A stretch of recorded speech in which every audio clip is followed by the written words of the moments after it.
Episode 2 of Sweet Home Season 2 begins with a flashback of Eun-hyuk telling Jisoo that if Hyun-soo loses his memories, he will become a monster. He then requests her to protect Eun-yu and the rest. At present, Eun-yu takes the truck to Green Home and searches for Eun-hyuk while Jisoo keeps an eye on the superior. Eun-yu sees Eun-hyuk's broken glasses and the CD he was listening to. In it, he had a photo of them and a list of infectees which had his name. He was turning before the building fell. Outside, the superior lures Jae-hwan, who tries to take the gun from Jisoo for vaccine and shelter. In the confusion, Chan-young gets the upper hand while the superior runs to Eun-yu and beats her up.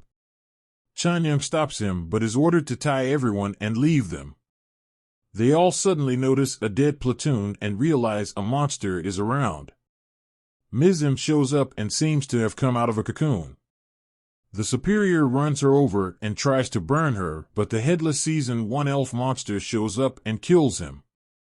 The residents make a run for it, but Chan-young is caught by another monster. Jae-hwan tries to leave in an armored van, but Eun-yu stops him till Chan-young escapes and reaches them. Elsewhere, Sergeant Tak and Sergeant Kim butt heads as Tak wants to forge ahead and find the dead platoon.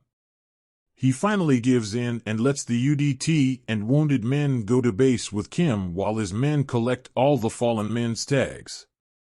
As Chan-young drives back to Bamseum, the residents bicker with Jae-hwan that Ms. M was a special infectee like Hyun-soo. Jisoo warns Eun-yu not to let others' sacrifice go in vain, but she is adamant that Eun-hyuk is alive. On the way, Chan-young picks up a hitchhiker which scares the residents. Meanwhile, Hyun-soo is brought to Bamseum in a cage. He agrees to cooperate with Lim and the first experiment begins. He is covered in blood and left with a monster who thirsts for blood. Hyun-soo is beaten, but as the monster bites him, he is able to see its memories and remind the monster of it. The monster